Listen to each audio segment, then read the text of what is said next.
Company Limited, located in Stuart Castle, Duncan's Trelawney, Jamaica. We broadcast on FM 96.7 locally and is heard worldwide on fitfmja.com.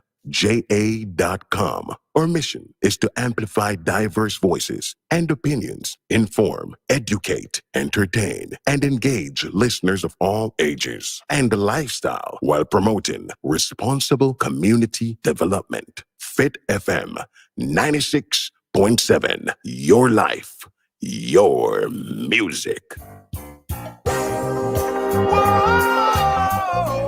Cultural Mix, an exciting radio show identifying and showcasing cultural diversity across the world through music, interviews, and lively discussions. Join Bev Moonchild on Fit FM 96.7, Fridays 6 to 8 p.m. Cultural Mix, everything cultural. Tune in. Fit FM 96.7, your life, your music.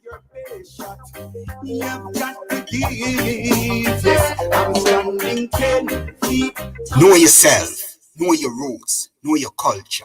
You're in tune to Cultural Mix with Bev Moonchild and Fit FM 96.7, Fridays 6 to 8 p.m. Imara said that.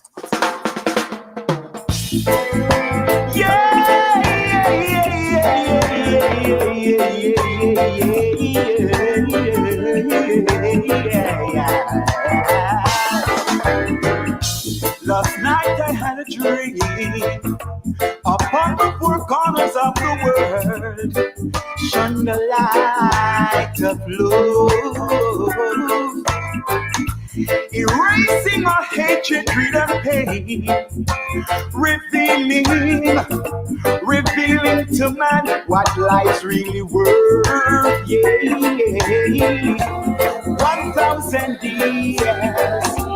1,000 years, 1,000 years of peace. 1,000 years, 1,000 years, 1,000 years of peace. Last night I had a dream. War was an obstacle at the past, buried in the history book.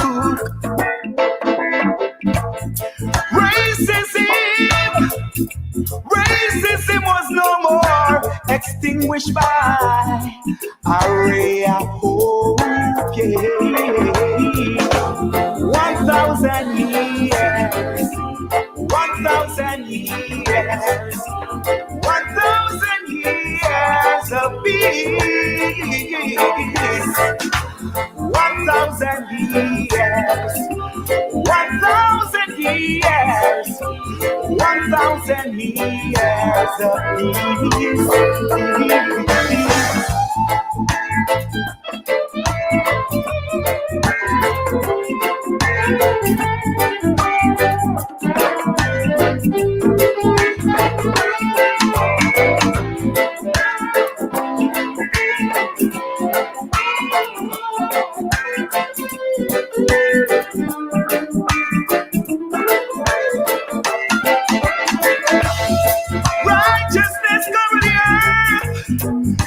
Children play and sing. Oh, the vibes of feeling make me wanna jump and sing. Yeah. 1,000 years, 1,000 years, 1,000 years of peace. 1,000 years, 1,000 years, 1,000 years of peace. 1,000 years, 1,000 years, 1,000 years of peace. Yeah, yeah, yeah. 1,000 years, 1,000 years, 1,000 years of peace. 1,000 years of peace. Me never not go sing. Me not sing it. Me not sing it at all. 1,000 1,000 years of peace. We're still saying it in the Friday evening here, and it is August 20, and I am your host for this evening, Bev Moonchild, with your Friday evening show, Cultural Mix. Welcome, everybody. Welcome. Good to be here. Good to see you already. Persons are logging on Facebook. It's Friday and it's August 20, and we are really thankful to be here another Friday evening. We ask you to stay with us for the next 2 hours. We have an awesome and amazing program lined up for you. Our guest already is waiting. Yeah, she's waiting to come on. So we are happy to be here, and I'm sure you are going to be sharing the program with your friends. Yeah, man, share it, so we can grow into the kind of audio visual presentation that we want it to be. Thank you so much, everyone. So check in and tell us where you're checking in from as usual. Let us know the community that you're checking in from, the parish that you're checking in from, or the country that you're checking in from, the region that you're checking in from. Let us know. We want to be able to say so-and-so, calling from so-and-so, or checking in from so-and-so. So wherever you are, we say Akwaba. That's welcome. And if you're on Facebook Live, you can be joining us from anywhere. So we say thank you. We want to big up our listeners as usual on fitfmja.com. We want you to stay with us and ask your friends to join in as well. All right. As usual, Fit FM is on all social media platforms. And if this evening you want to call us, it is 876-482-4944, right? Let me repeat that, 876-482-4944. You can send a WhatsApp, right? Let us know how you are enjoying the program. Just share your feedback with us. We really welcome that.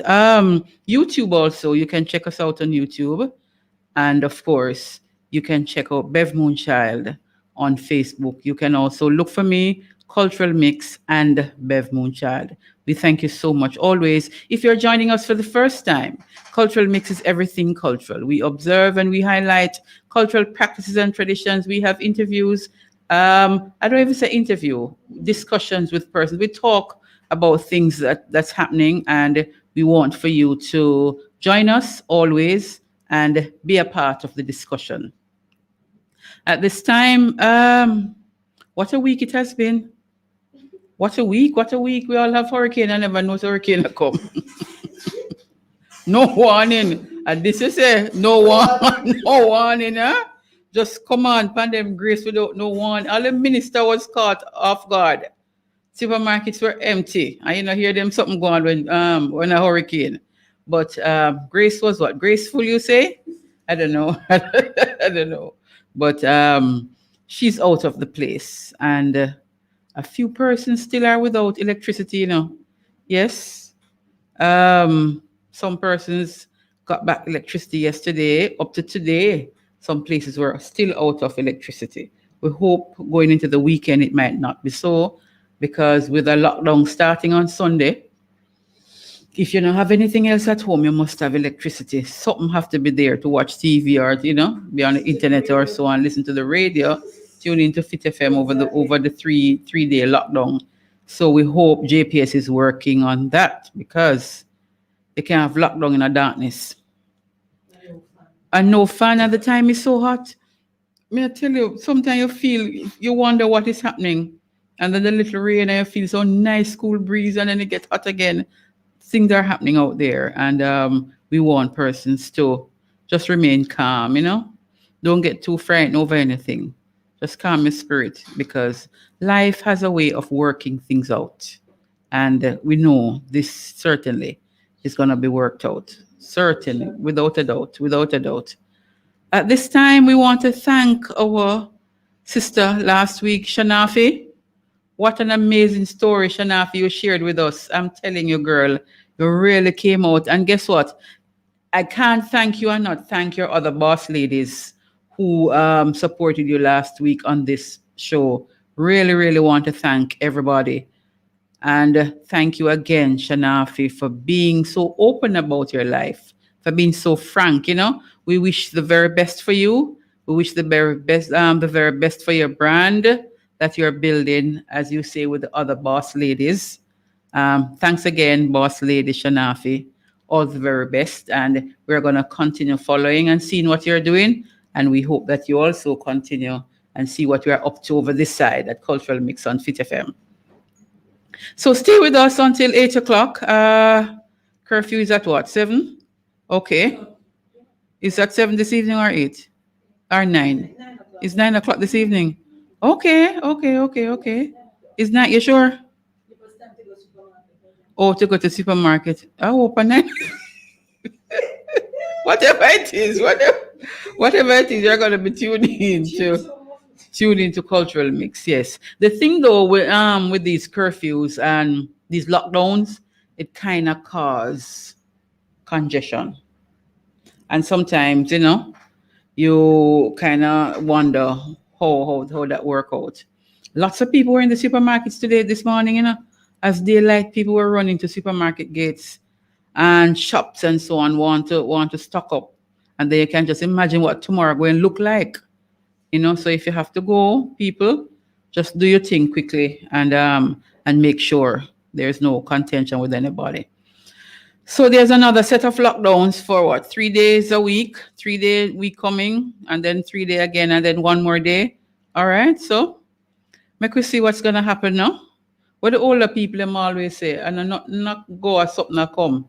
So make we see what is gonna happen and be patient. Do what's best for you, and I'll do what's best for me. We do what is best for each of us, right? Do what's best. Tenants no poil no dance, them would say only interference. So make we see how this I go work out. Right. It has been over I got 2 years now, a few months shy of 2 years. So let us see how this one shall work out and how we shall end. All right. It's your Friday evening program. Bev Moonchild is here, and we are in the studios of Fit FM 96.7. Your life, your music. This program, of course, is sponsored by Bev Moonchild and Fit FM, your life, your music. Check us out on all social media platforms, and you will see what we are up to these days. So this evening, as I told you, that we have an interesting discussion lined up with our guest, and she's backstage. We're going to take a little break, come back, and after we come back, we are going to hook up with Denise Jarrett, Dr. Denise Jarrett. Let's take a break and come back.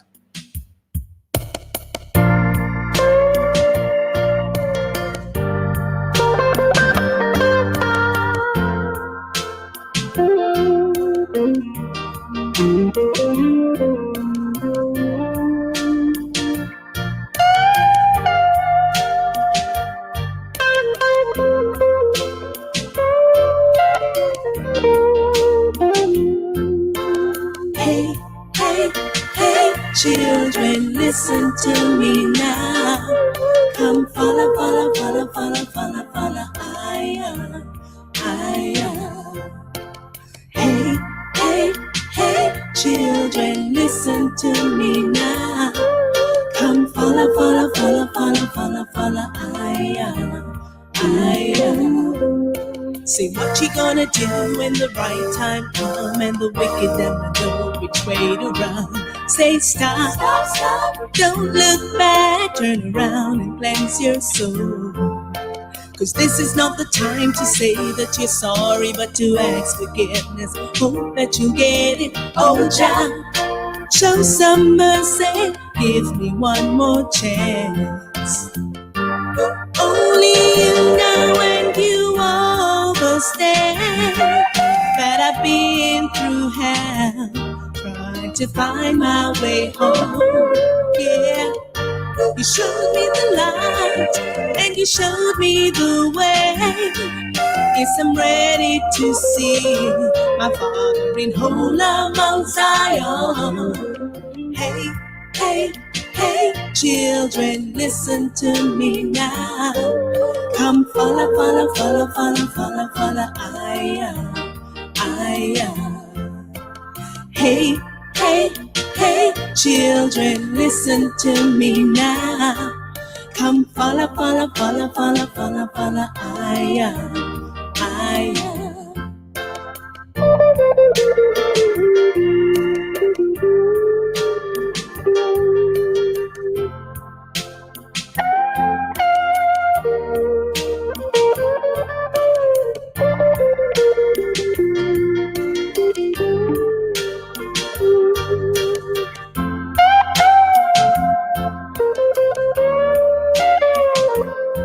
Say the story's been told over and over again, but you didn't take heed, instead you went astray.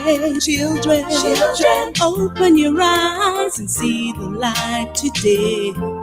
Ethiopia stretched forth her hands over the land, but you didn't come running when Jaja called you. Oh, Jah, guide and protect us, lead us safely home. When you're down and you're on. Welcome back. I'm not even going to try sing that song here. Trust me. Welcome back, everyone. Welcome back to Cultural Mix. Welcome back to the studios of Fit FM 96.7. Your life, your music. Bev Moonchild here. And we're day up on the Friday evening, you know. As usual, Cultural Mix, everything cultural. And we have one nice bunununus lined up to talk with you. She's Dr. Denise Jarrett, but this evening we're going to say, Denise, what's happening? How are things? How are you? Welcome. Thanks, Bev. I'm good. Good to see you. Yes, man, I'm doing well. Grace gave you all the grace you needed. I hope you're all good. Yes. Grace was good to us. I'm here enjoying the music. I enjoyed my sister. I'm telling everyone that's my sister, Aishel. Yes. Strikers Posse is a female band from the DMV area in the USA. Okay. DC, Maryland, and Virginia. And so I requested that song because it speaks to some of the things that I believe in. Yes. We're going to be playing some more Ashel music. I really loved it, as I told you. Nice spiritual music. And that's what we want now, to calm with spirit. Don't get too excited about things. So welcome, Denise. Welcome. But before I talk to you, guess what? We have some people really on Facebook set up to talk to you already. So make we just hail them up, okay? Yeah, man. So we have Canute, and you know Canute is the leader of the gang, right? So, yes. Thank you, Canute. Miss Mel, Cinda, thank you so much. Luke is with us already. Luke Williams. Dana Manderson, she has joined us from the Bronx. Happy to have you, Dana. O'Dane in Portland, thank you so much. Yvonne Milhedo, and Yvonne is in Maryland too. And Luke is reminding us that she's in London. And you know what time in London? No. Canute is waiting to hear the deep and delightful discussion this evening. Yes, Canute, and she's ready. Janice Clark is from New Jersey. Felicia is in Port Antonio. And somebody is in Ocherius, Thomas Robinson. Can't pronounce the first name, girl. It's Tessari, that's my niece. Tessari, okay. She's in Ocherius. Because you're from Ochi, right? Yes, born and bred. Tell me about the early days in Ochi, growing up in Ocherius as a young girl. All right, so I was born in Ocherius on Milford Road, where the current Ocherius Baptist Church is. Literally, there's still the little house, somewhat adjusted, where I was born on the Ocherius Baptist property. I went to Ocherius Primary School. I went to a little basic school up the street. And then I went to Ocherius Primary School. And then for all our Yorkist fans, I went to York Castle High School. After that, before I go on, in Ocherius was not like when how it is today. I grew up in Ocherius, starting when the beachfront was where the Ocean Village Shopping Center was. You're joking. No, I'm not. And guess what? I lived on the post office property. So, I lived where I saw the sea. Yeah. And that was how it was in those days, where your mother worked. Sometimes they provided accommodation. My mother was a postal attendant. Simply means that she took out letters. Not letters, telegrams. At the time, yes, telegram. Telegrams. Some of your The younger audience might not Don't even know what know I'm Telegram. talking Them about. know Telegram, but it's not the kind of Telegram we Yes, are talking about. So and it was sad and good. I followed her sometimes, and there were bad news sometimes because this is the way how people used to announce deaths. Denise, anytime you see the telegram are coming up. Yes, people got fearful. Yes. Yes. So that was a culture the culture that I grew up in, and I was a part of it, as I said, because my mother did that. My father was a fisherman. Everybody in Ochi knew him. He was called Barry or Jabi. And yes, and he was instrumental in developing the Fisherman's Point where Lobster Dave is now. First they were at Point, and for those who know Otrius, Point is the back of James Avenue. And then the hoteliers started developing around there. So they were removed. So my father and all of them are deceased now, took it upon themselves to move the fishing village to the current, it's still called Fisherman's Point, somewhere there. And so he was one of the developers. Unfortunately, when they sold it, I don't know if he took it to heart. He wasn't healing. He died suddenly. And he was offered $1 million for the venture. Didn't get that much because of politics. And I'll leave that there. Wow. So he was very sad that they were selling out the fishermen. And he was really angry about it. So he died. I mean, simple as they were going to pay the money, he died. Wow. And so that is how it is. But my family, mother and father, are well known in Ocherius still today. They've done a lot there. Having a father as a fisherman, you eat no fish, not true? Yeah, man. My father was a Rasta man too. So think about that part of it as well. Yes. So he was a Rasta man. So having a Rasta father and an Ochi, how that work out for you? How was that? And funny enough, it was great. I had friends who were very rich and friends who were very poor. Ocherius was a humble family town when I was young. So from the Chinese who owned all the supermarkets and other businesses, I was friends with very rich. So during the summer, I got the opportunity to go to nice places, to houses that had pools, or the best thing is that we would camp out on the beach. And that's where my father came in, because he was there to protect us along with the other fishermen. And we used to run boats on the beach. When you say camp out, what do you mean? Like for one weekend or so? No, not a week, daily camps. Oh, daily camps. So just like by 1 o'clock, we would be on the beach until 6, 7. Okay. We used to cook, run boats. But we were fortunate because we used to go on board the fisherman's pots and so on. And so that was our summer. It was delightful. Tell me, what was your favorite seafood? My favorite seafood is still fish. Which one of the fish then? I like a snapper. Give me a snapper any day. But I do like Dr. Fish with ton carmeal. Ton carmeal, man. Dr. Fish and some okra. It's nice. Nice. Right? And so those are the type of dishes I also grew up on. My father did not eat meat. He ate fish and vegetables, and not all types of fish either. So I grew up on that. And my friends would come to my house also to have cookout, because we would rotate the cookout. And they would come, but my father would fry a lot of fish. And I remember when he died, a friend of mine said to me, I just can't imagine. I'm trying to buy fish now and it's so expensive. Or we always fry those fish and we could just eat them. And I said, that was my father. He just loved the camaraderie, the company, the young people being positive. And that's how we grew. We grew up positive. And thinking that we can do it. We were not rich, but we were never hungry.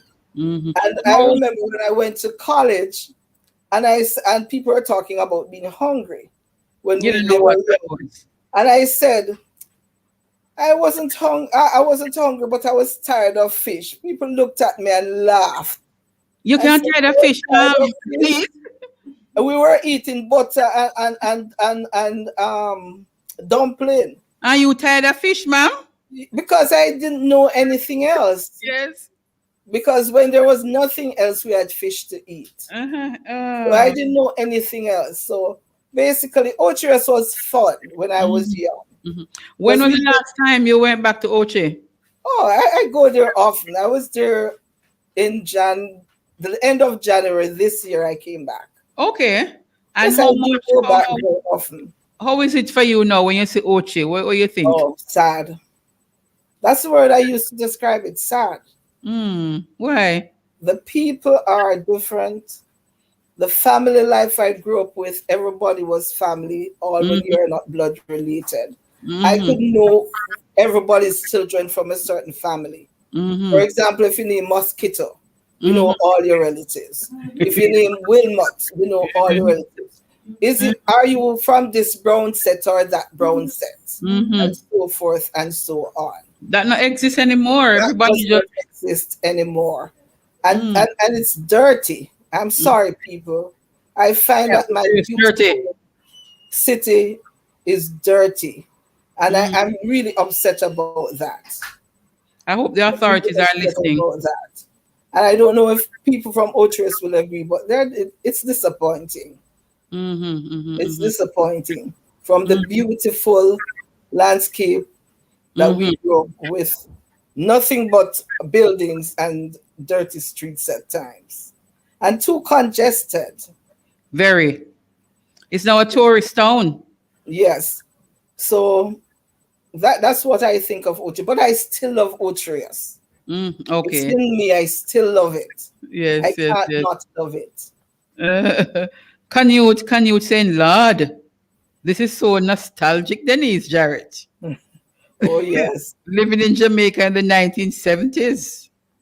Yes. So Faye is saying, I can relate, Cambridge, St. James. Yes. And your niece, she'll tell it smell like fish market.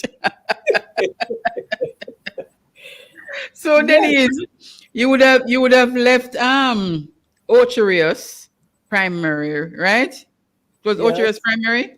Yes. You remember the name of the basic school that you attended? It was Mr. Peart Basic School right in front of the primary school. Mr. Peart Basic School. Yeah, Mr. Peart Basic School. But it wasn't Mr. Peart who taught us. It was his wife or daughter. Okay. Or both. But it was Mr. Peart Basic School. Mr. Peart had a shop at the front. And his school was at the back.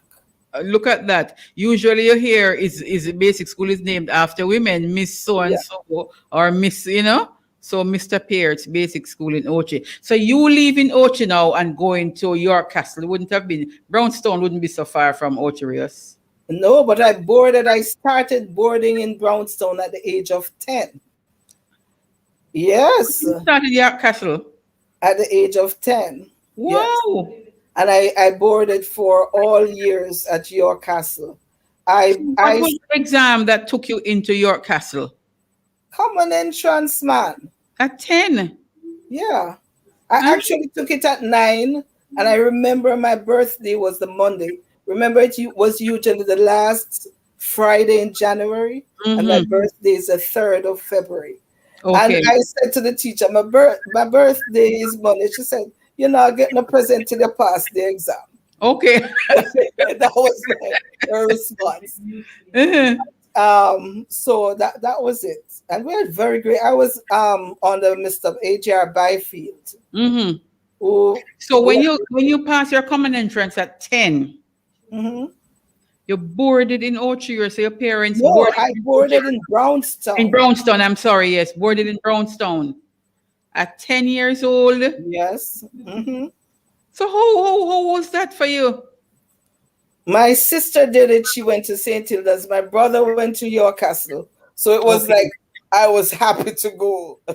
So you had a brother at least? Yes. He left the year that I went in.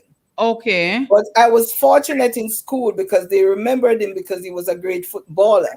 So they usually call him Quits. So when I went in, all those big guys were calling me Little Quits. And they used to rag. So I was protected. I remember I had my socks all the way up to my knees. Ochi girl come in, think she hot. And the girl started rushing me, turn your socks down. I remember this guy, he's from Ochi. I knew him before. Came, you can't touch this one. Quit sister this. Yes, no, they couldn't touch me. So I was protected because of that. The history of leaving home at an early age taught me a lot of things. Because I first boarded with a lady that I knew from Ocherius. She actually moved to Brownstown because her two sons had passed for York Castle as well. She was a teacher. She taught at Brownstown Secondary School. She's now deceased. Okay. But after that year, she didn't like it. So she went to, I don't know which school, but her sons went to Dinthill Technical. So I went to live with somebody famous, Pearl Bertram, and which is Arnold Bertram's wife. No, mother. Mother. So I lived with them, Cleveland and Pearl Bertram, for the rest of my high school years.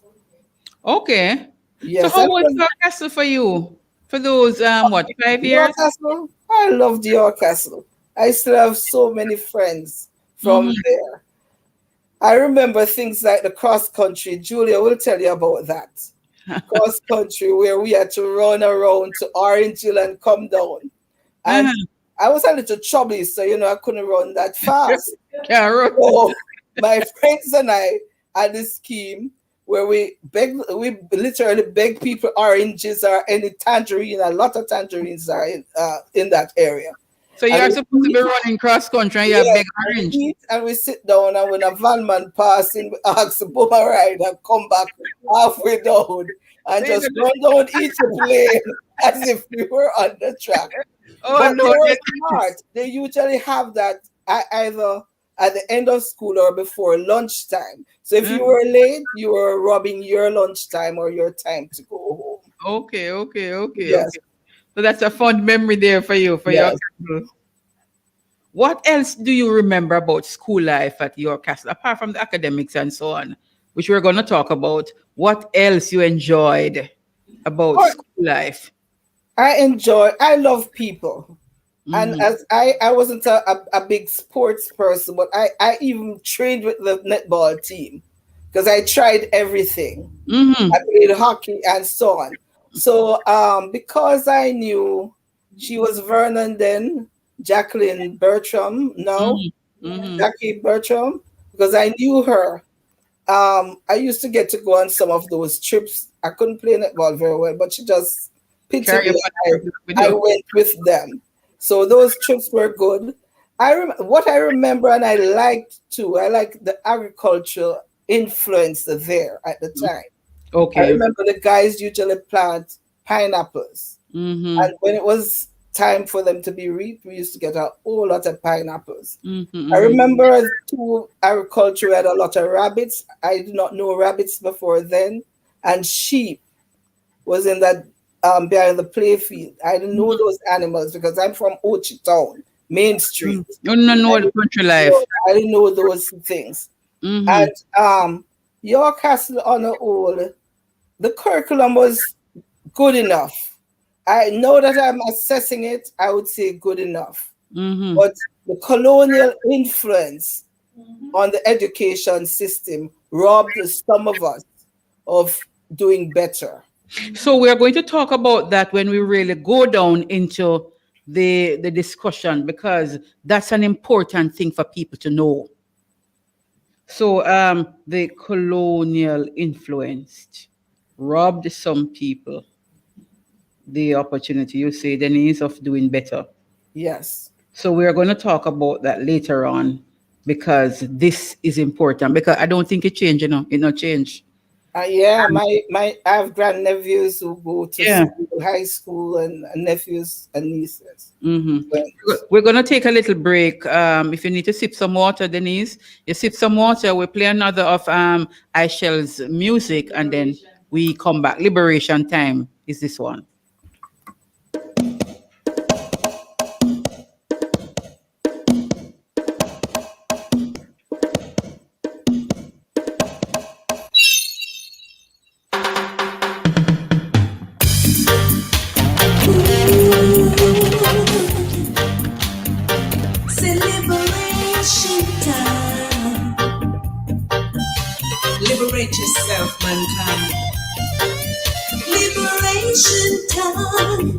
A black man redemption.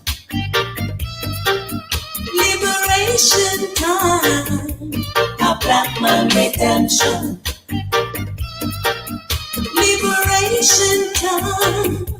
A black man redemption. Oh, liberation time.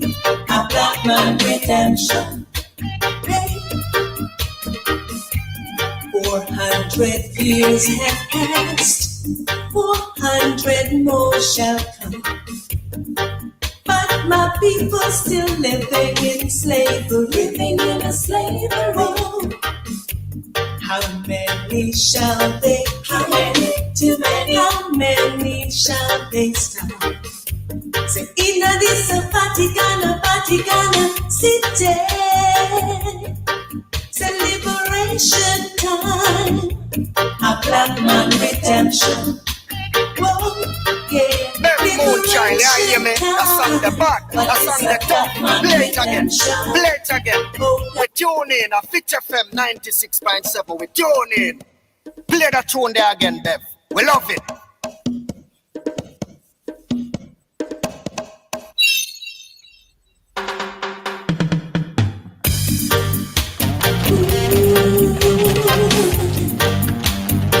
Celebration time.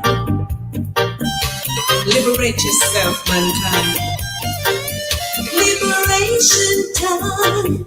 A black man redemption. Liberation time. A black man redemption. Liberation time. A black man redemption. Oh.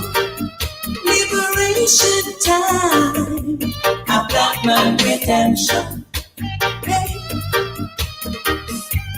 400 years have passed. 400 more shall come. But my people still living in slavery. Living in a slavery. Oh. How many shall they? How many? Too many. How many shall they stop? Say in this Vatican city. Say liberation time. A black man redemption.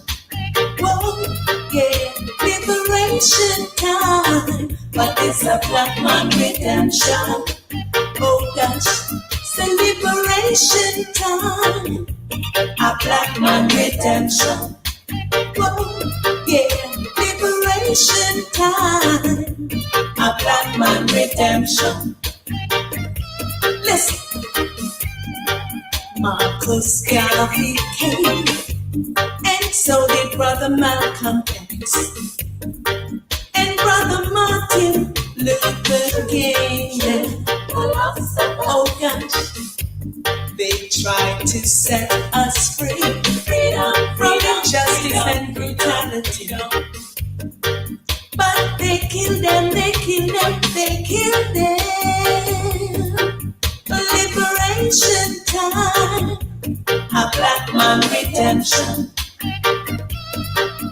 Liberation time. A black man redemption. Oh yeah. Liberation time. A black man redemption. Oh yeah.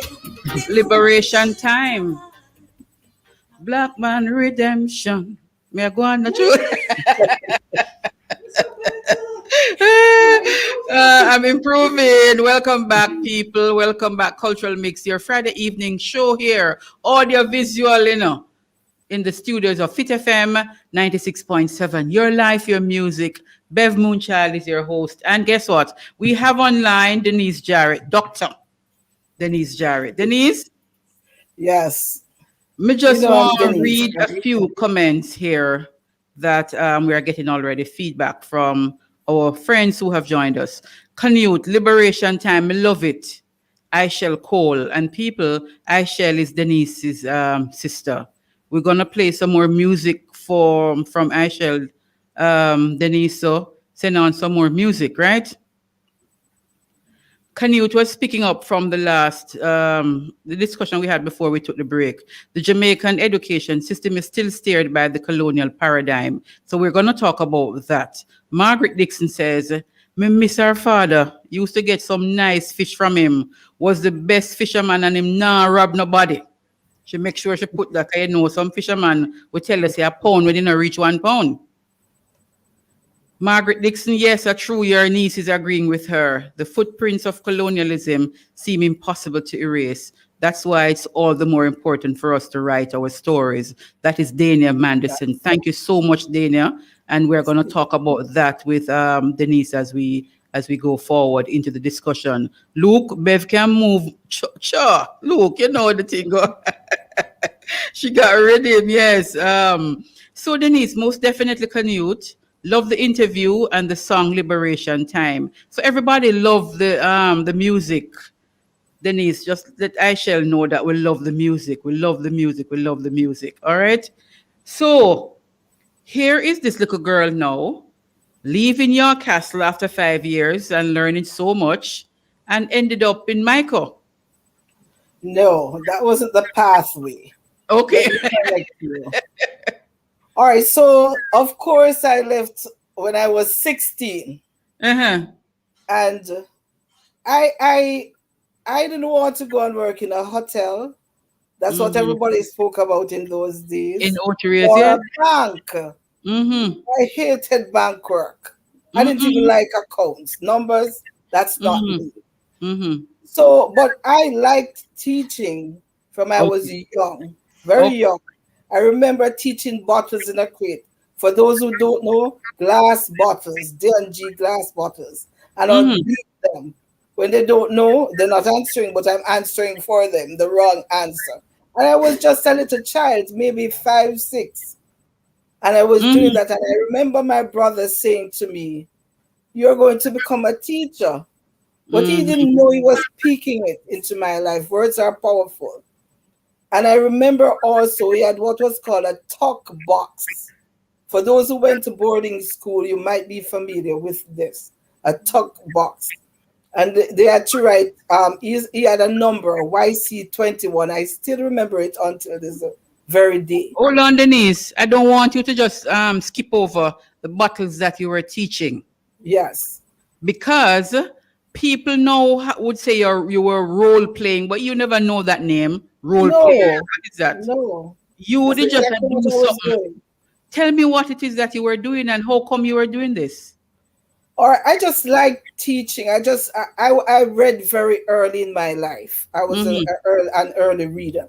And I think it is something in my family because I have a little niece. My niece who is on, her daughter can spell a 23-letter word. And she is not, she's 4. 4 years. 5. She turned 5 it's July. Yes. And she can spell a 23-letter, August, I think, a 23-letter word. I have another niece, the one who did Canute's poem. She was reading, and I'm not kidding, from she was 2 years old. So I think somewhere down our line, we have that little early reading thing. Yeah. And so I used to read stories to them and ask them questions. The battles. Yes, and I would answer the questions, and sometimes I would let them get it wrong and beat them. And I was doing what I saw in school, what was done to children in school. And I would beat them. I said, "That's not right." Oh no. Right. And I'm the youngest. I should have said that I'm the youngest of of 5 children. Then I got another brother that made it six, but he is deceased. So I'm the baby. I'm still the baby. I was the baby then, and I'm the baby now. The baby. And so others were older than I am, so I created my own experiences, and that was one of them.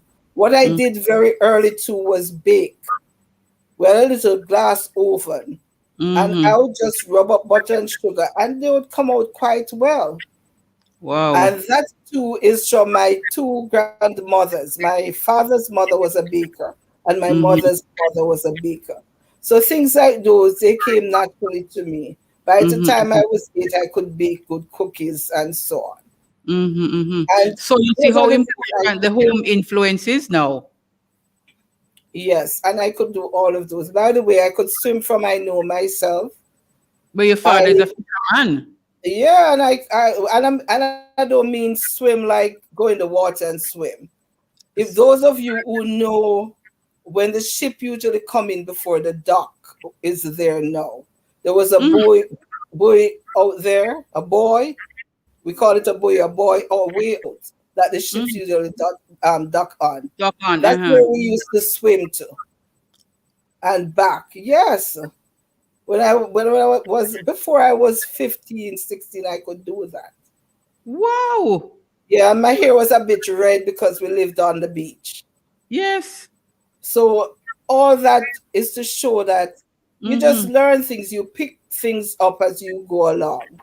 But And these are the those things, things the are in young your experiences environment. from Ocherius that Those I things. like. And that brings me to the point the beach that you have to pay to go into. Mhm. Go ahead. Go ahead. I was saying the beach that you have to pay to go into. How are these children going to have that free flow to learn how to swim? And we live in Mm-mm. on an island. Swimming It is should be sad. free via the beach. Yeah, it is And that sad. again is the colonial influence. So we are going to talk about that, but we are talking about now your journey into Michael from York Castle. Or yes. So I left York Castle and I Mm-hmm. did one. It wasn't youth service. They wanted somebody to teach at the Otrius then secondary school. Mm-hmm. And a church sister of mine knew my capability, so she introduced me. And Okay. so I got my foot into teaching. And I taught for that year.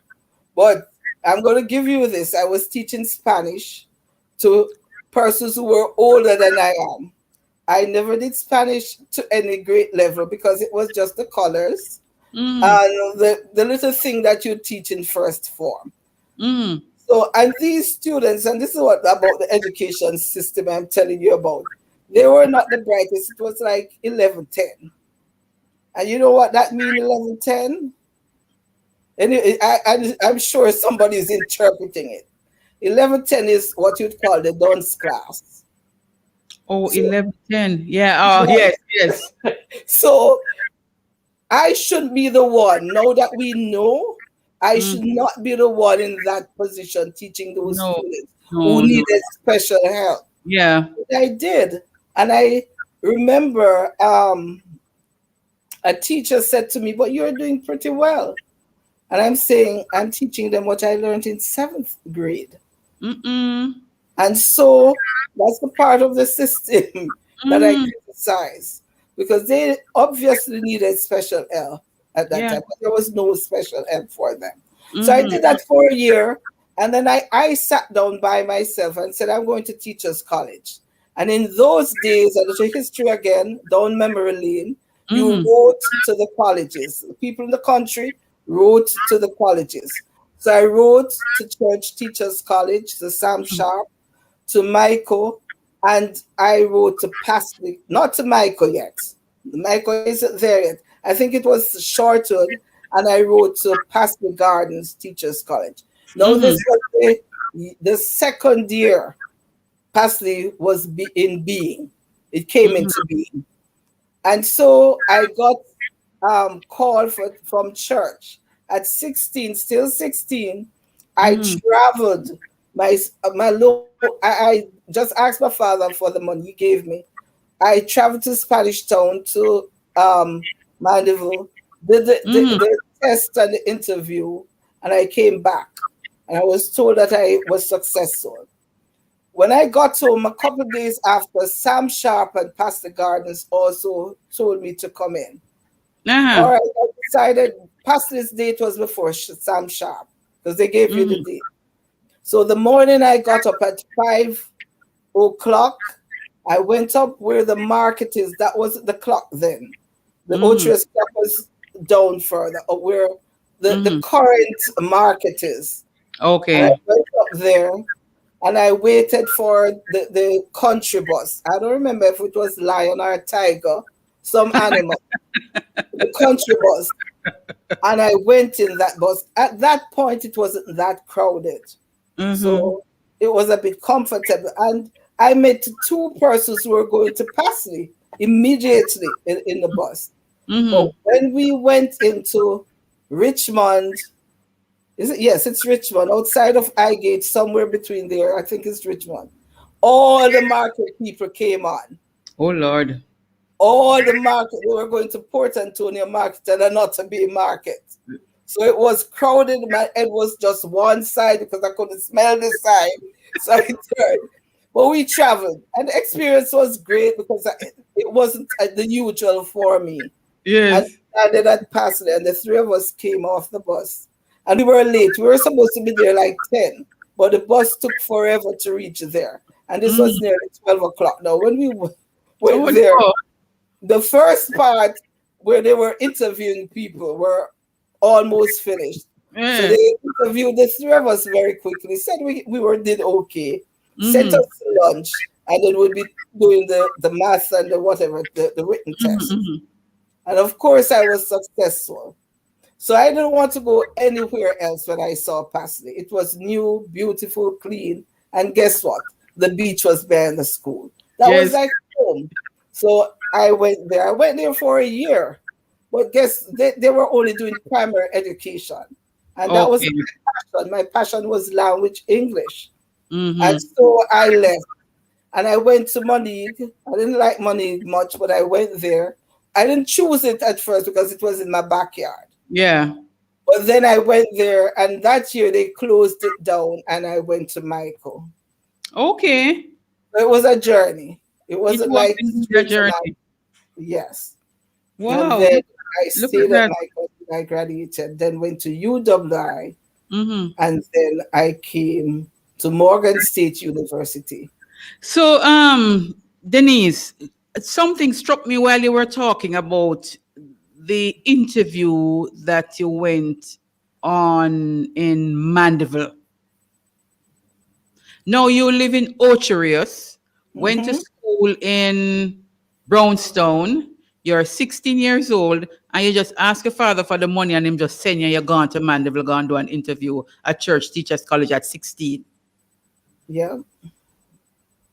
How was that for you? Are you alone at travel now?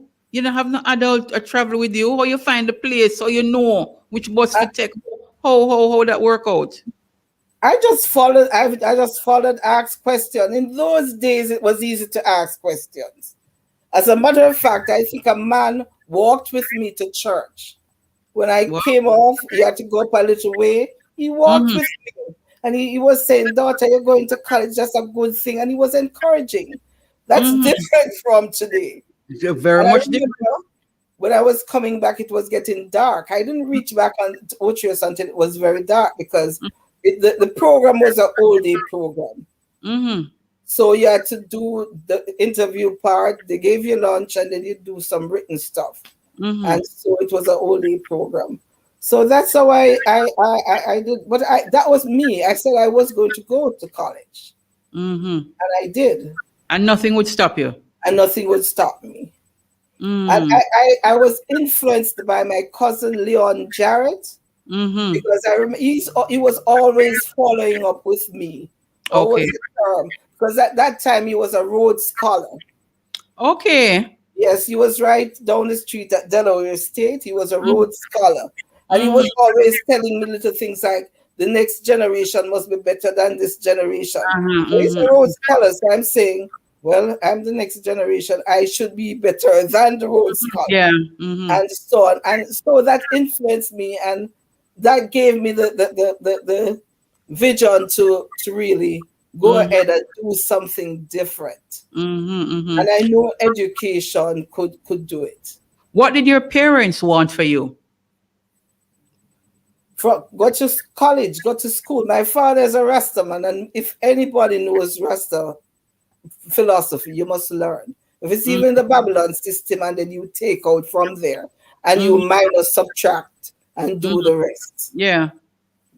So they wanted you to what? To become what? What they wanted you to become? Oh no, they didn't choose for me, but they knew that I had a passion for I was a reader. I used to read everything. I just loved reading. I was a special person at the Otrius branch library. I got dibs for the first new books because I used to go to the library even during my lunchtime. I used to go there.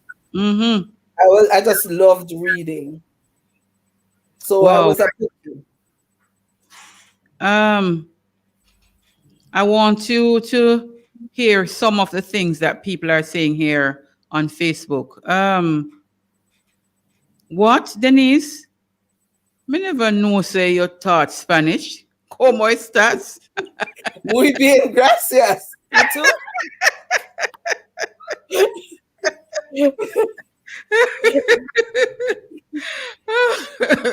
Christine Reynolds, horrible. My knowledge of kids looking in through locked gates to an amusement park, one that's being slowly taken away and they cannot enjoy. That's going to be the Jamaica people live if we are not careful. Okay. Yes. She's referencing, I think, the beach. Yes, the beach, yes. Jamaican children tend to be quite resourceful, Dana Manderson is saying. Margaret Dixon, them days there, nobody now trouble you. Them would have protect you instead of molest you. I think she's making reference to the fact that I was, talking about you going down to Mandeville, you alone at 16. Can you say that now happened today? Some real predators out there amongst us waiting to prey on young girls, which is sad though. The good old days, Faye Zaka is saying. Dana, I would have to respectfully disagree with that. It might not have been as rampant as it is now, but it was still quite pervasive. Okay, I think, men who would prey on young girls. Denise, listening to you. That's Audrey is saying she's listening to you. So people are giving their feedback. Because when I listen to you, Denise, I hear a young girl who was determined. She knew what she wanted from early. Because if at 16 you knew that you wanted to be a teacher, write your letters, gone to do your interviews, what would have caused that kind of influence for you growing up in Otrius, having a father who is a fisherman? What else would have influenced you that you know where you want from so early? And how important it is for children to know what they want from early. Parents not choose for you, you know where you want. Or the Otrius Baptist Church. Tell me about that. Otrius Baptist Church. The Otrius Baptist Church was my next enjoyment, spiritual, but enjoyment. We had a vibrant, from Sunday school days, we had a group of children. In those days too, who the people were who were Baptist, the ones who were Methodist, and so on. How you know? Because we went to the same church from, yourself, basically. Okay, yeah. My father was a Rasta man, but I'll tell you this. He made sure that we went to church. In your church? From my very early age, I went to Anglican. Yeah, we're kind of having a little breakup there. My father's wife's an older lady usually take us to church. And this is what I remember. The one ice cement that she usually give us, that bought us. We'd go to church to get the one ice cement. So I was actually christened at the Anglican church. Yes, ice cement was a big thing that in those days. Candy, because we're not getting no candy. Candy, we rot your teeth. And so what it meant was a big thing. Yes. And so I was christened in the Anglican church, but shortly after that, and later on I found out that my father's parents were Baptists. And so that must have been the influence why we switched to going to the Baptist. He would take us to church. He had a bike when I was younger. He would put us all on the bike and take us to church. So we went we went to church, and I grew up in the Baptist church, And the Baptist church was right on Main Street, not even 5 minutes away from the post office. It was near to the Kentucky, which is on Main Street, the Cave Street, which is on Main Street. And so everything at church we used to go to. And we had lots of fun things at church, not just Sunday school. In the summer, we had vacation Bible school. We used to practice a lot for Sunday school anniversary, harvest, etc. So we were always going to church with the same friends that we go to the beach with the same friends that we walk up and down the road with. So it's the same set of people because we saw them every day. We went to school, so we became just like a clan. And so the older people in the church went to college. And they mostly went to teachers' college or seminary, theological college. So I know I wasn't going to become a minister. And they weren't even accepting female ministers then. And it was afterwards. So I was looking at the people. And the people whom I admired, for example, the pastor's wife, who was my grade 4 teacher, she was a teacher. And my grade 5 teacher was also a Baptist, same church. So it's like the same people were guiding you 7 days a week. So you know what is happening there, so now, Denise, it's the community, Yes. It is the community that is taking charge and taking responsibility. Yes. Growing up these young people and make sure say them know and them head screw on pan them body. Here somebody now, Sherry Yvette, which is I don't know if you know her, but she's saying, I can relate to a lot of what Denise is saying. Church was a place that modeled me. It was there a pastor identified my teaching abilities. I knew by grade 7 in high school what I wanted to be. I figured out early that education was the way upward for me. Great interview, she's saying. Thank you, Sherry. So, Denise, the community, the responsibility of the community, because right now, I'm sure you're still in touch with what is happening in Jamaica. And we could have easily said the community, nah, keep again. Failing. Talk to people about the importance of community in raising children. And so we had to, and our parents were not the only ones who disciplined us. Yeah. You had that respect for any adult in Ocherius at that time because they knew your parents.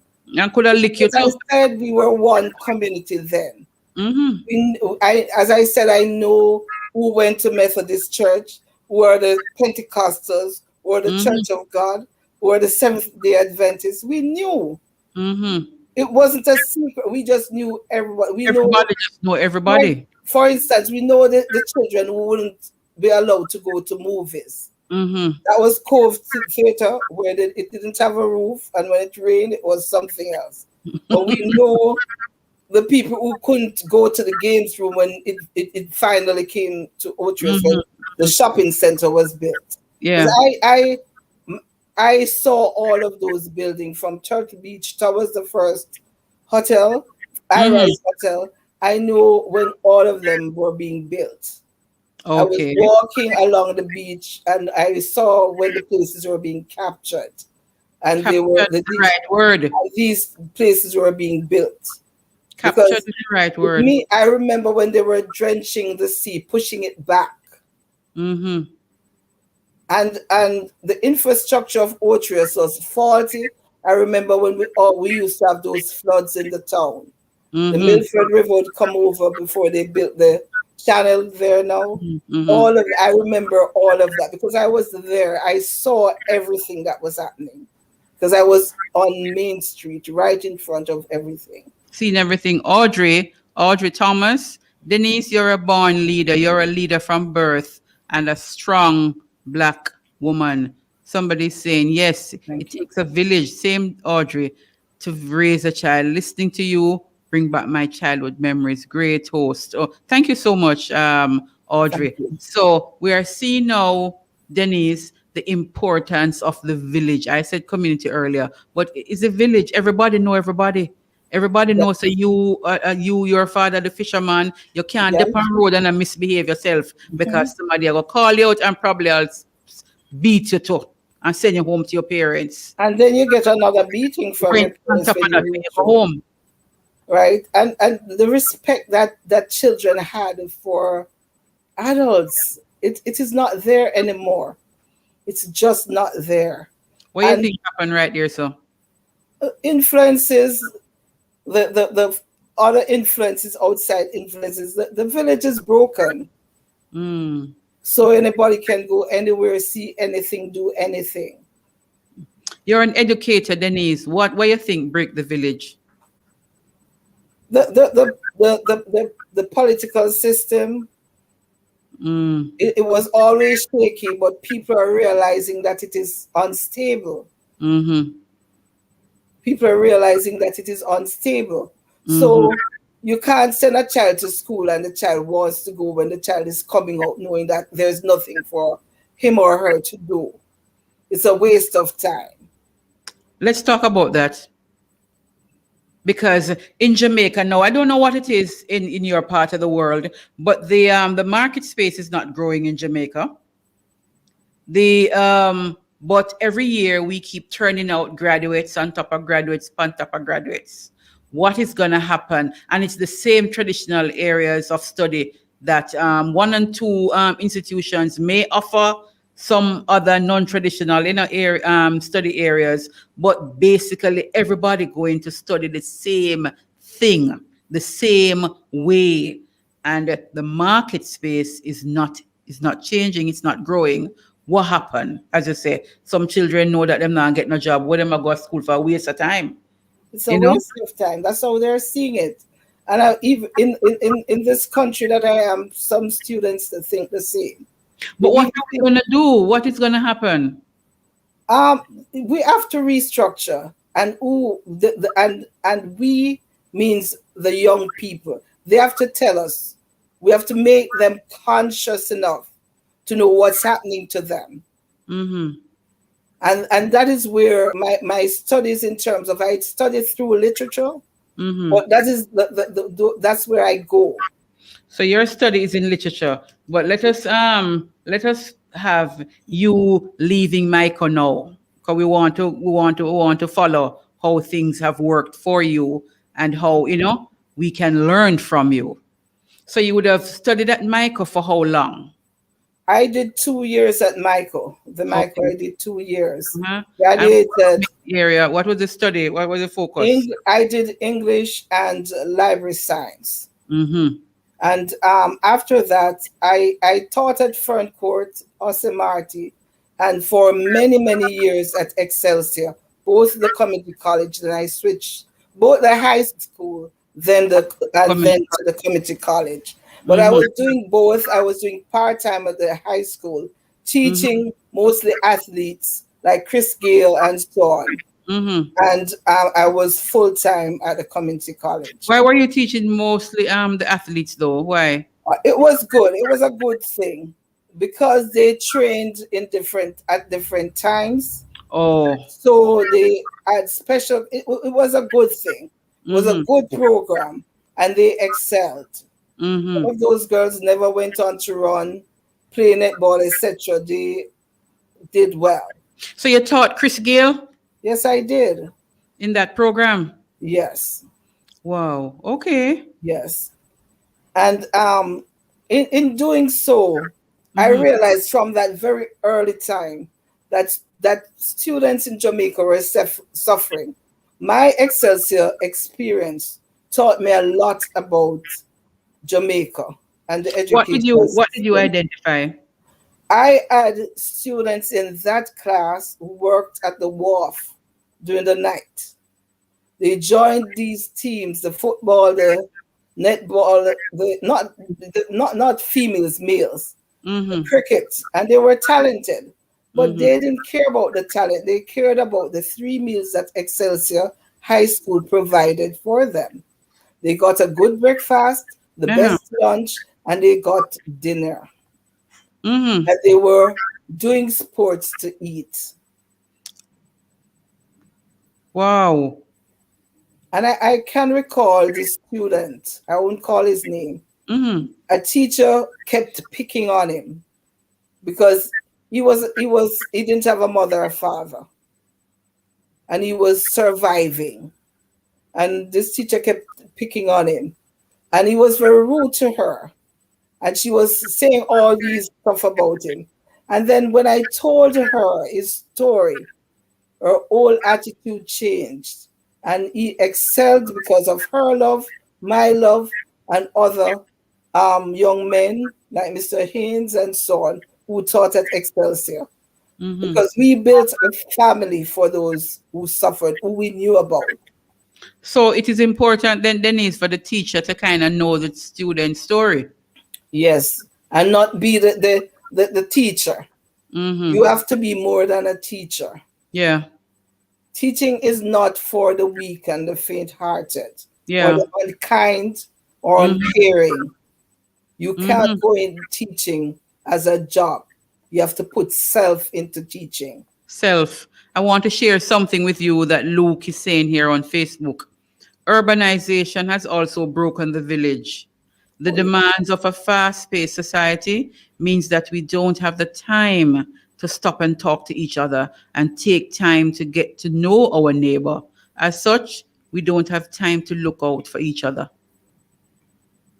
Oh, yes. And that to me brings us to the idea of what you call colonization. Mm-hmm. And it's still happening now. Where you have a certain class. It's not color in all circumstances. Mm-hmm. It's not just color. It's I'm better than you. Yeah.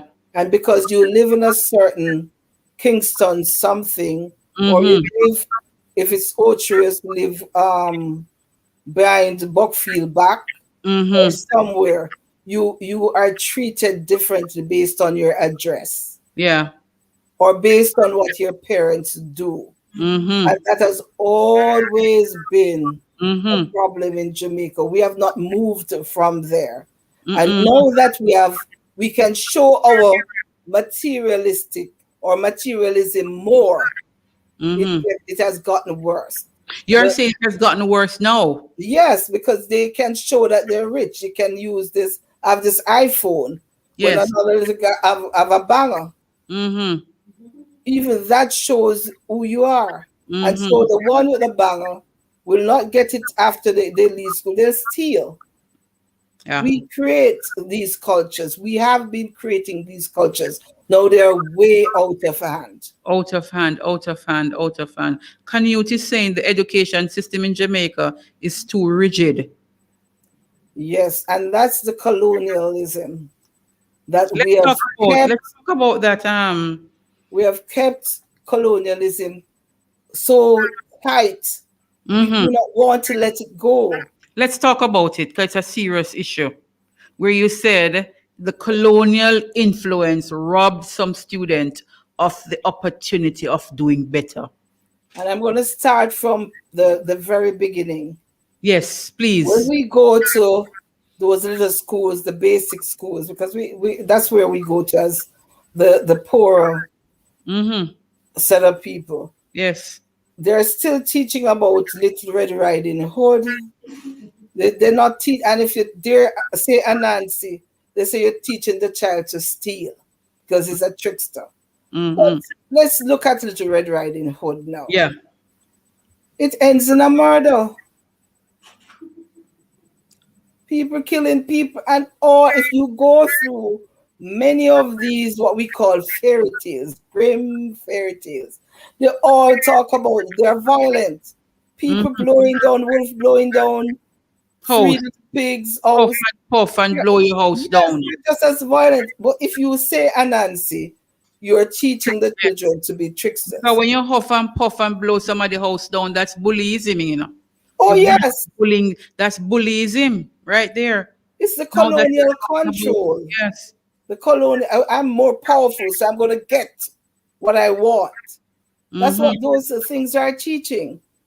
But why don't we look at like Anansiism and teach it from a different perspective? For example, tell me something. Teach it from the perspective that Anansi is a survivor while he's a trickster. It's survival. And if we can, maybe not like Anansi in many cases, but if we can cut down the colonial influence, that's what Anansi does. Anytime there's a powerful He finds a way to get around it. He finds a way to get around it. Mm-hmm. And it doesn't, most of Anansi, he doesn't kill people that much. He doesn't kill anybody as far as I'm concerned. Yes, he doesn't. But the story and in death. Everybody. Uh-huh. So why don't we teach them? And and you can start from that. Look at the ones that teach morale.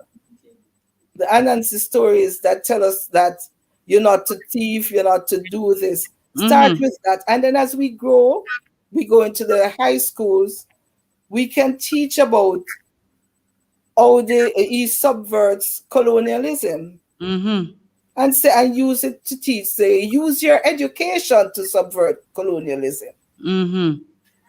Find a way to get around the system. Find a way to get around the system instead of sitting in the high school for 5 years. And you cannot come out and you cannot own anything. Why not teach them? This is resource. And Nancy takes this from somebody and he uses it and builds it up. Yeah. And he gets something. He doesn't stay hungry. So we have to find a way, yes. Why not be resourceful? Instead of teaching about these things. And in Shakespeare, look at Shakespeare. Shakespeare he's a good writer. He wrote brilliant plays. But Under the Edge, we're teaching Shakespeare as if it's the greatest work. When Shakespeare obviously has some little racism thing going on. Look at Othello. He writes a book about a black man, and all happens in Othello is that Iago is cursing this man and all the other people. Oh, he's black. And then we say Othello is a tragic hero. The whole thing is tragic. Yes, the entire thing. Look at Portia's mercy speech. Oh, she's so merciful. But yet when the Moor comes, the Prince of Morocco comes, she mocks his darkness. Another colonialism there. So again, in fact, she says something like, because of your color, people fear you. He's a beast, is he? He's just black. Wow. And we are giving those rhetorics to our children. And those are the little things that we're saying. This woman is great. But and they can't even, the thing is, Denise, they can't even put these things in context, you know. No. We can't place these things in our Jamaican context, in our Caribbean. We can't place them. So we can't identify with them. So what our students do is just read to pass exam. Exactly. And so then, it doesn't translate, it don't go over, it don't transfer into your actual life. And then we're using Jamaican books and Caribbean books and African texts. And that's good. But how do they approach teaching them? Yeah. For example, when we look at Green Days by the River by Michael Anthony, we see the oppressed and the oppressor. It's so clear. What do they teach? I remember teaching this too, so I'm guilty. But I stopped. I did this as part of my dissertation. That listen, young men, if you go there and you get a girl pregnant, you should be punished like this. That's cruelty. Yeah. When in fact, the pressure came from the colonial side. Yeah. The oppressor became the victim. The victim is victorious. And the oppressed are not the victims, but the cruel ones. Yeah. And if you read that book carefully, in the end, you'll see that Shelley will never, ever be a man, because he will be under that Indians man control for the rest of his life. That's colonialism transfer to the Indian Yeah, experience. Not true? yeah, the person with the power, Yes, the same power. the Yeah. person with the power, and that Sherry, brings me into before what. do you remember what you're gonna say? Because Sherry here, Sherry Chisholm, Yvette Chisholm, she's speaking about the school system now. We keep pushing grammar school for all rather than equip people with skills, trades so they can be employable. Some people are not book smart but can work with their hands. That I was coming to that as well, Bev. Hmm. Because guess what happened? Of course, some schools teach these children trades, Hmm. but trades are what? For Don Spitney. That's how it is viewed. Yes, and so if the child is not going to show the interest in the trade that can make, say it's woodwork, Hmm. he can make millions from that. The part that is missing is the entrepreneurial skills that they Yeah. should combine with the actual Trade manual skills. skill. Hmm. And that is where the problem comes in. They have separated these two so that the students learn a skill, but they're going to work for who? Who are they Somebody going to else work they're gonna for? work for. The same people who are oppressing them. Yeah, they're going to Why, work for somebody else. yeah, why not teach them how to build your own? Own business. And not just one of them, you can have a group of them building the business. Hmm. Why they can't come together? Hmm. This So that aspect is missing from the education system. that aspect Uh, is missing. It's While missing. there's an attempt to teach skills, the attempt is being tampered with the idea that it's a done spitting. Yeah. And that has not left Jamaica's system. Mm-mm. Hear what Canute is saying. Shakespeare, for all I know, took other people's writing and made it his own, make them his own. And I agree with him, because if you read some African tales text and you can see some Africanness coming out of his work. Mm-hmm. But it's not credited to anybody of a color, Yeah. unfortunately. Mm-hmm. Mm-hmm. Unfortunately. So we see the power again and the colonialism again. Yes. They're showing up in everything that we are identifying now. And another book, I just want to mention another book. My father's son Johnson. I'm saying this one because my grandnephew is going into 7th grade. And Say the book again. My father, son Johnson by Son Everett, Johnson. C. Everett Palmer, Mm-hmm. Jamaican. And when I did my studies on it, the colonial presence was too much. It was overbearing. And I'm saying, why teach the book as if this is great, the man overcame? He shouldn't have gone through any of that. Mm-hmm. The man shouldn't have taken his property. Mm-hmm. But no, we're saying it's an overcome. He struggled. Why did he have to struggle?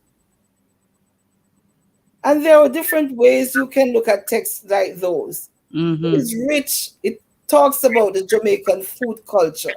Mm-hmm. Why not teach them? Let them get into the Jamaican food culture.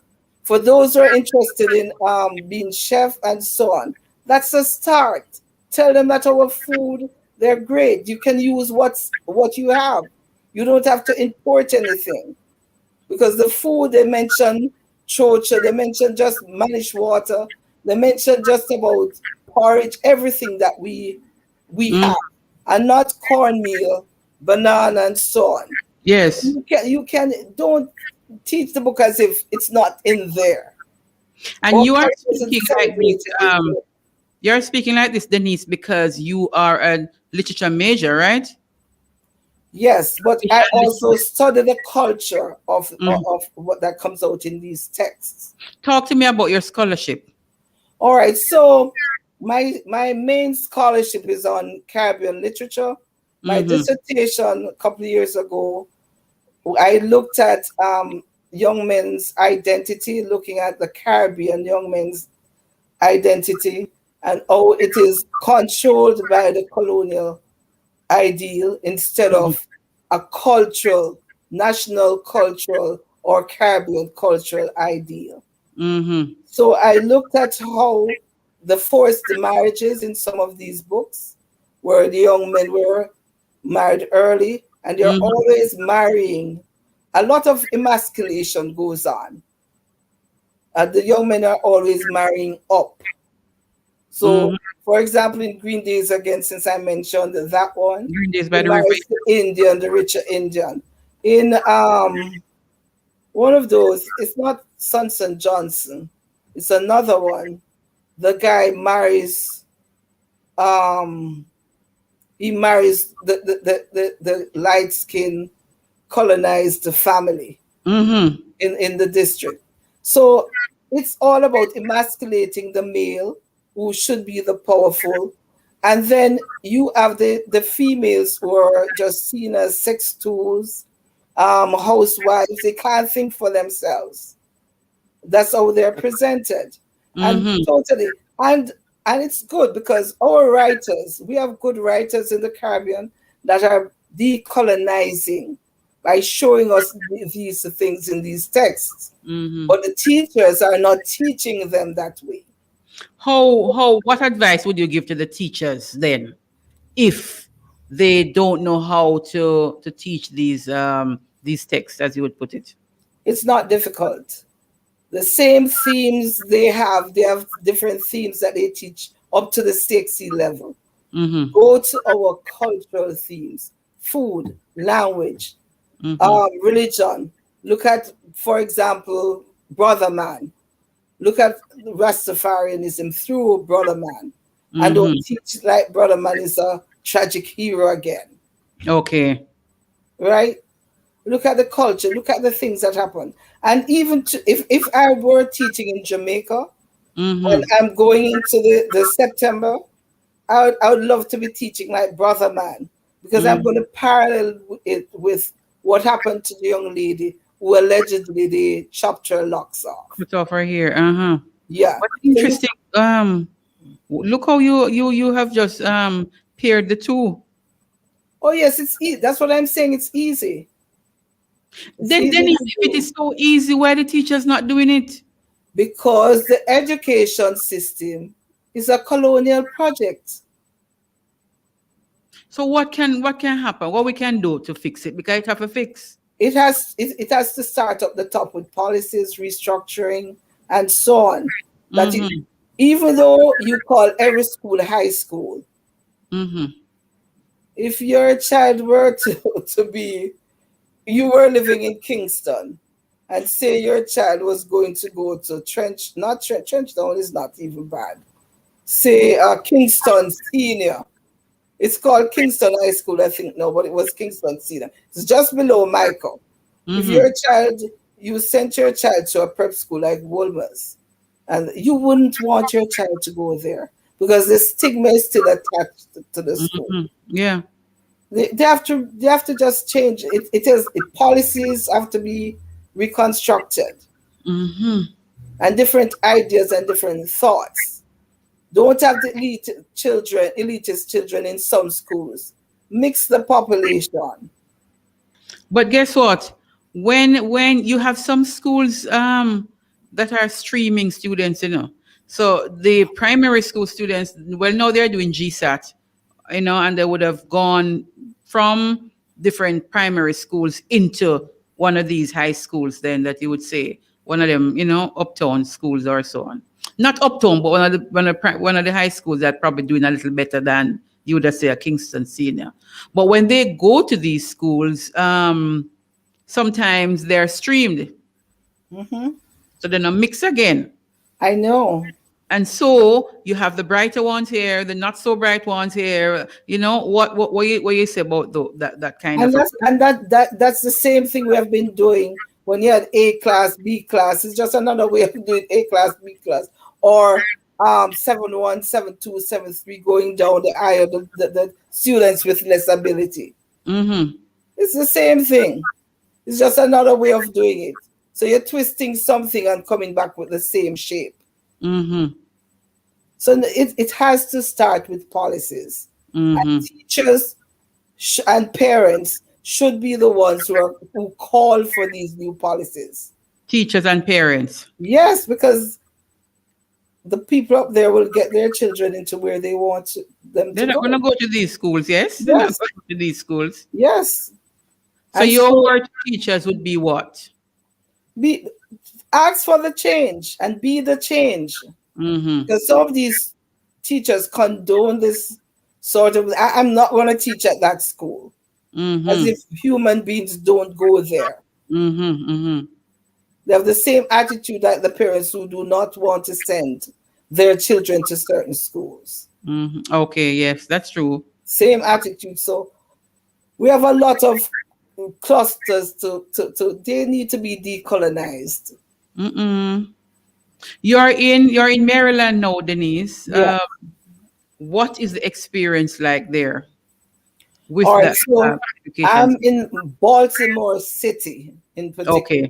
which is predominantly African Americans and other immigrants of color.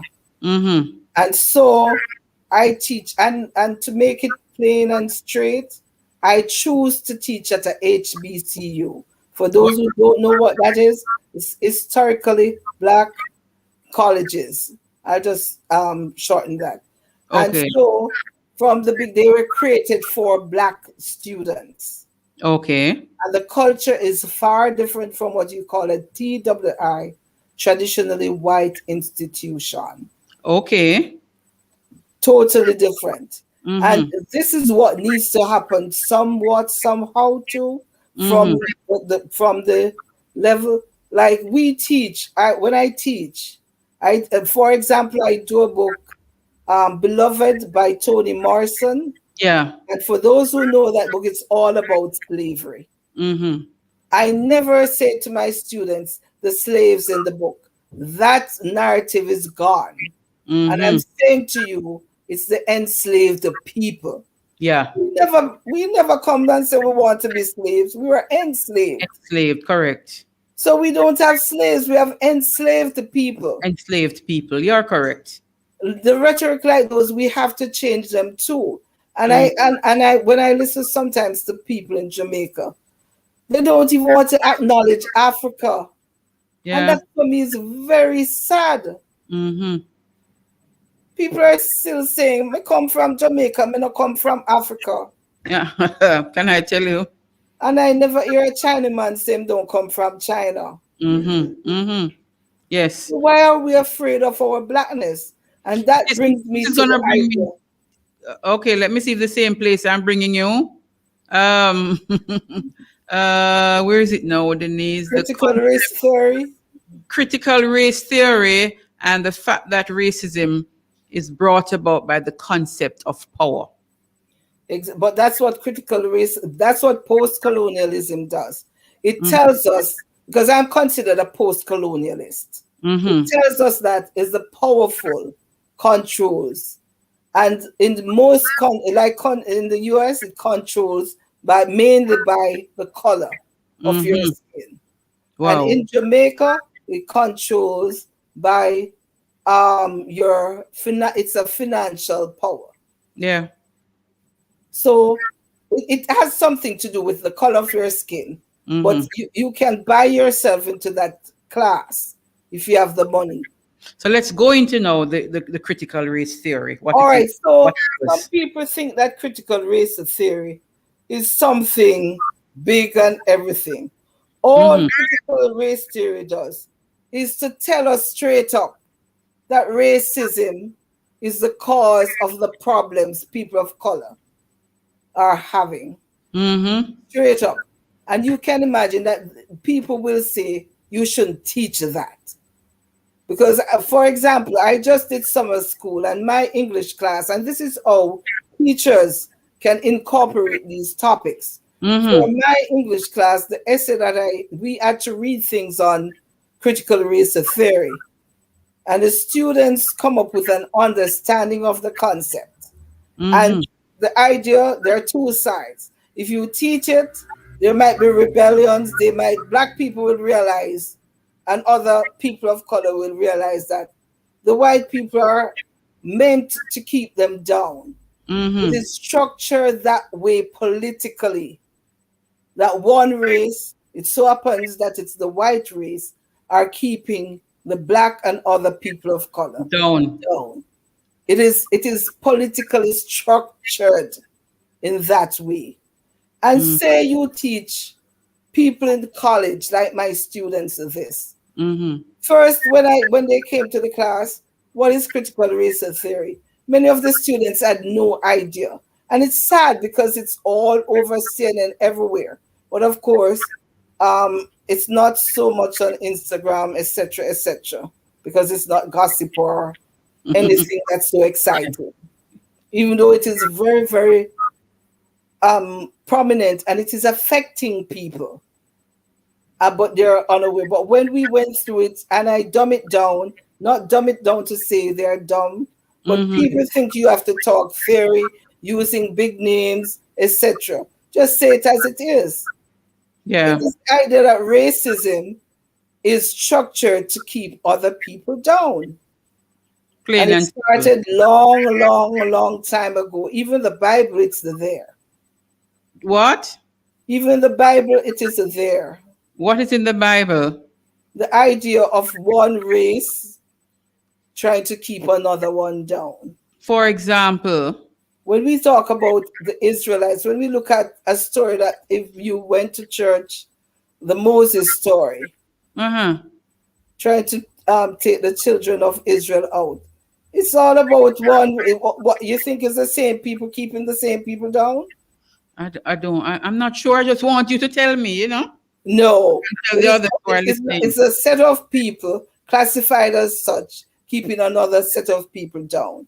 And if you look at, and I don't want to go into religion or anything. Because right now, we're structured to believe that everything in the Bible is white.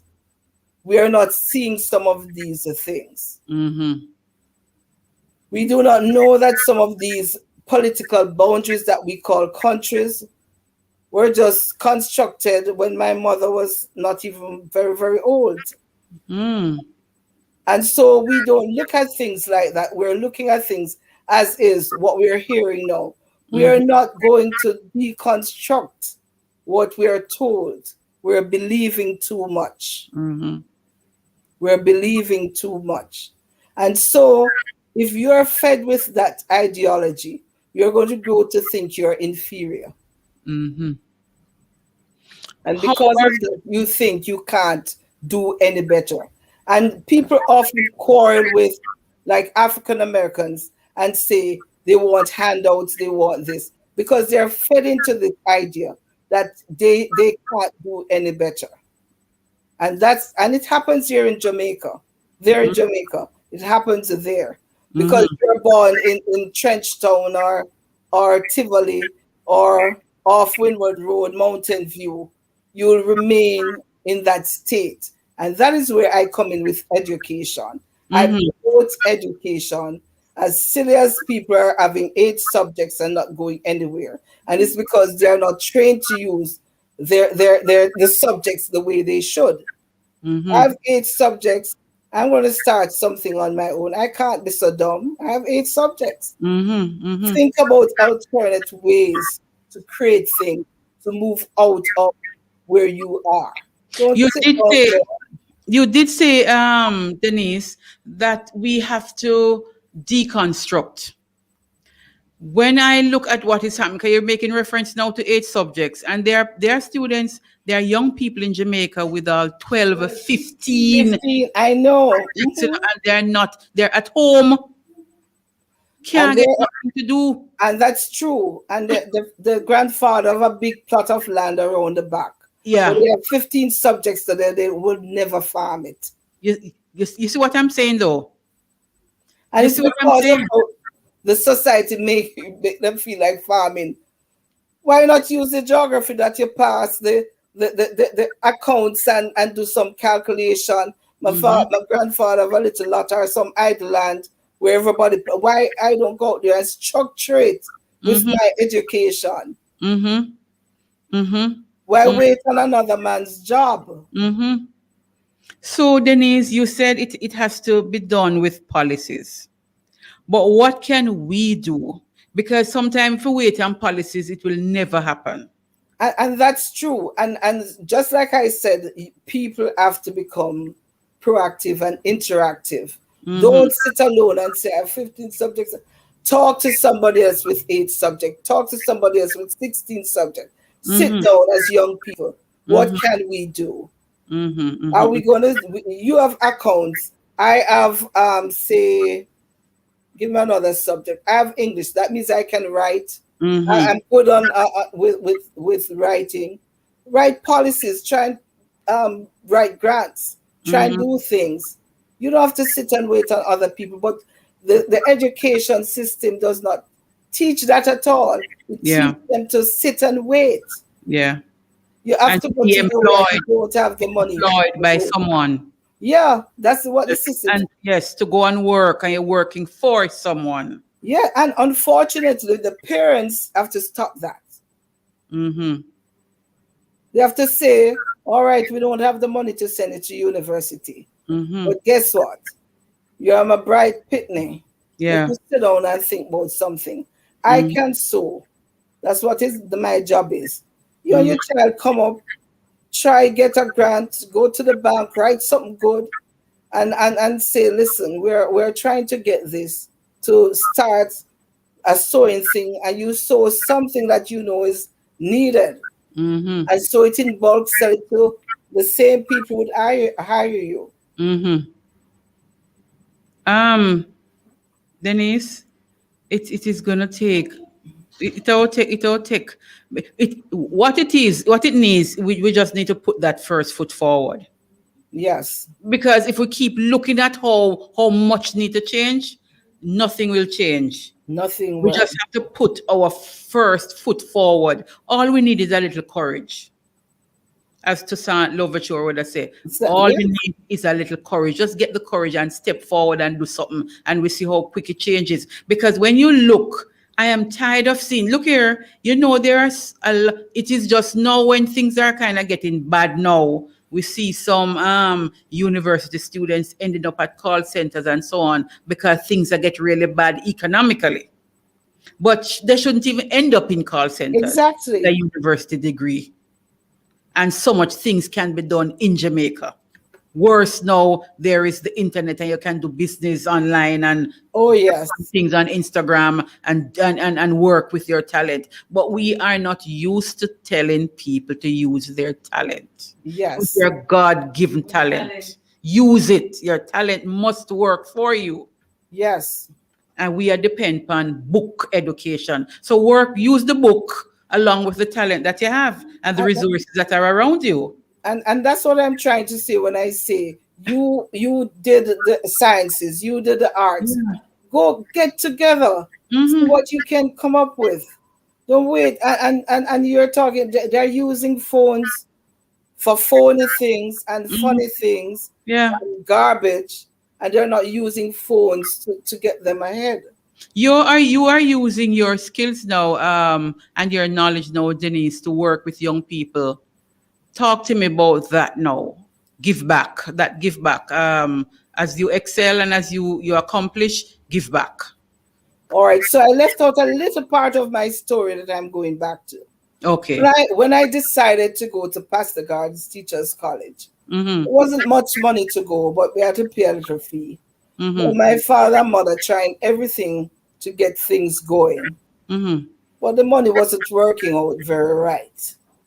And so one day after church, I was very active in church. One day after church, my pastor's wife, and she's from Trelawney, her name was Ines Todd. She married to Fraser.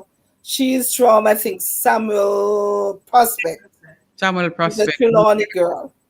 And she called me after church one Sunday and she said, you and your mother come up the church Tuesday. And Tuesday was office. We all knew it was the office. So my mother and I went to the church, and she said, I hear that Denise wants to go to college. How's it going?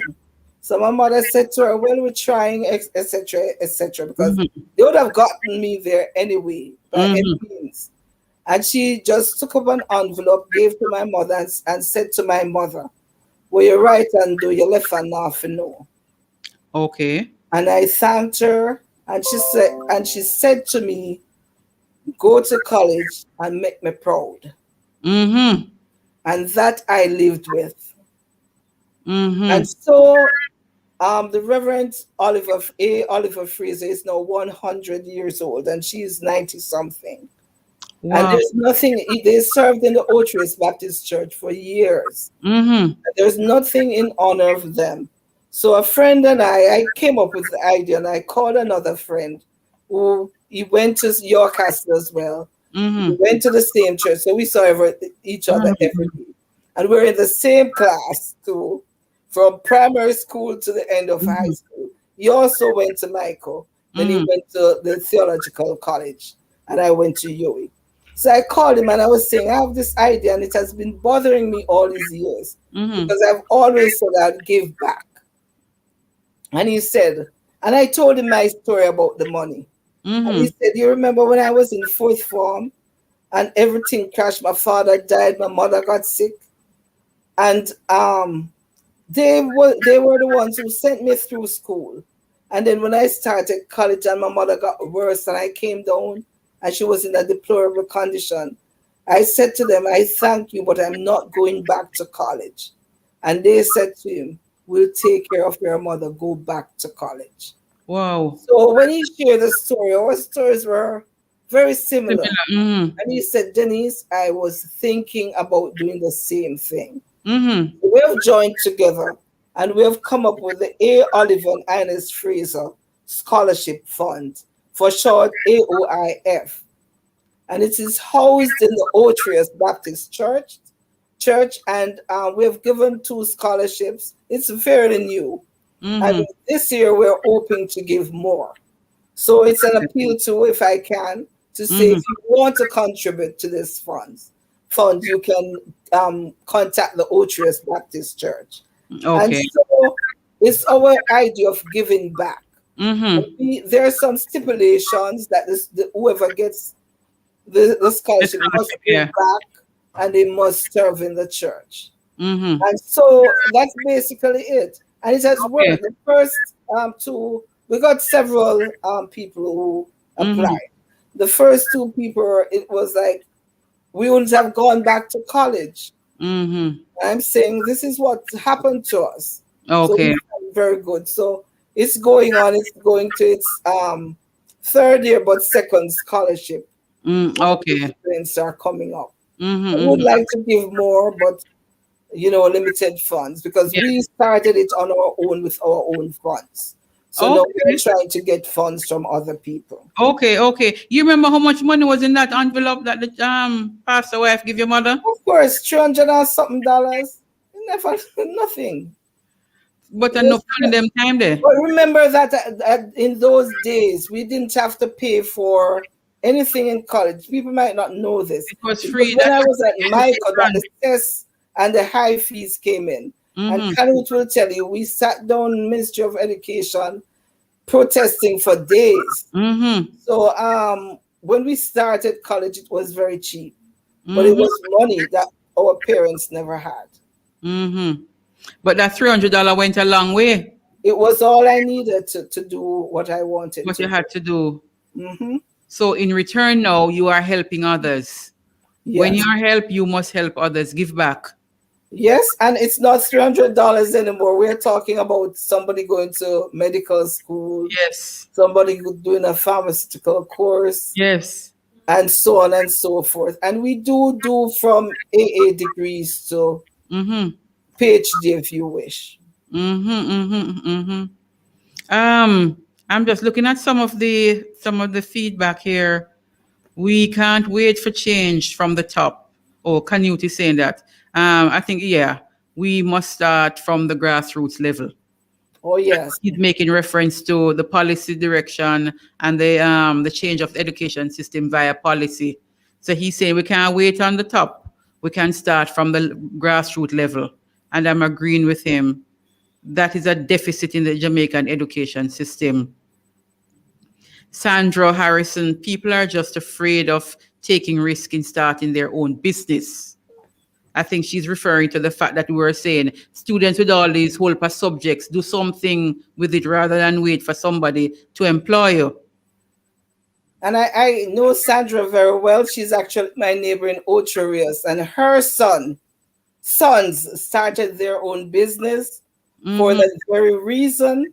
And I have her baby with me, living with me here, who's doing very well. He graduated from the community college as the commencement speaker 4.0. And I just want to pick up Daniel. And he also got a scholarship to do to become a pilot while doing engineering at Morgan State University. Wow. That's the push. His name is Daniel Harrison. That's the push I'm talking about. I could not have left Daniel when everything failed. In Eltham, where I'm living now, Eltham, a little outside of Ocho Rios, to sit with his many subjects and his very brilliant young man to just sit and do, couldn't afford UWI. So there's a pathway. Daniel is on too. He's saying big up. There's a pathway. He's on. Big up Daniel, all the very best. There's a pathway for people. Yes. Who want to even study abroad. I can tell you, and I'm using Daniel, and I know he doesn't mind. This young man sits in my house and he looks up all the scholarship you can get as an international student. Wow. And he gets what he can get. Wow. His mother is not a millionaire. His mother has a little school. What do we call it? It's a learning center. It's not even a school. His father is a carpenter. Wow. And he doesn't have the money. But there are pathways. You have to be proactive. His other brother started his own business, and he's in Falmouth now. Is it Duncan's or Falmouth? One of them. That's where their business is. Wow. Yes, we're not joking on our side. We are moving. You're And not you have to tell them that they can move. You're doing things. Listen to what Canute is saying. Bev, Denise has helped countless young people get into colleges in the USA, provided them with accommodation, etc. She's an angel. I'm so happy to be your friend, Denise. This is coming from Canute. Thanks, Canute. And yes, that's true. My house is never empty. So we want from this end, Denise, to say, great work and keep it up. Because it is people like you. So we don't sit on the outside and just talk and criticize. We are going to talk and we are going to identify the issues where they are, but we're also going to do things. Yes. We're going to do things to help. Somebody said earlier, it's called paying forward, Margaret Dixon. And that's what our motto is for the scholarship. Pay forward. Yes. Paying forward. So you will get help here. When you succeed, help another person over there. When that person succeed, help another person. That's how we're going to get out of this. And I'm telling you, it's not that difficult. Not difficult. We just need to motivate them. I remember a young man, he came into Morgan from Westmoreland. Of course, you know, it's foreigners, so they put them in this reading class. And I teach this reading. And we got to talk. He was a Jamaican, and another young lady, she was a Jamaican as well. So I said, how did you reach Morgan? He said that was the cheapest school my mother could afford. Wow. But it wasn't, and it wasn't cheap. He didn't get a scholarship. It so happened that I spoke to his mother. She called one day as class was letting out. And I spoke to her just to say hi. And we started talking. She said she don't know how he's going to continue there, but she's trusting God. I said, don't worry. I'll get him something. And what I did, I made sure first his grades have to be excellent. So he's going to get an honors scholarship. I told him that you could apply to the residence hall for a job. He did that. And then he became an ambassador for Morgan. But this young man is another success story that I love to talk about. Because he came from, I think it's Russie's or one of them. It's not Russie's, it's in St. Louis, Westmoreland. He came up with all business subjects. And this is the diversity that Jamaica needs to have in their education system. All business subjects. So, in first year, you just the general ed, what we call general education. Yeah. So all the friends he met from Jamaica, they were doing engineering, but he was getting the same grades like them. So he said, wait. So they have to do the sciences as the general ed. In physics or whatever they did, he got the same grade. He said, wait, why am I going to do business? He switched to engineering. Wow. And he didn't just do well, he did excellently. He got a scholarship to Iowa State University. Yes, that's the correct one. And if they went there, another Jamaican and some Africans, and formed a Black Student Engineering Union, the first ever. Wow. No, this guy is living large. Wow. I also had another student from Excelsior. I found him. I was his first form teacher. And I found him in Baltimore. I had some struggles living with family. And then afterwards, they don't want to have him around. Yeah, to pay the we money. know the family story. So, of course, I got, and I don't know if he's there, and I'm going to call his name. He's a dear friend of mine, Omar Robinson, who was the president of the Jamaica, tourist thing?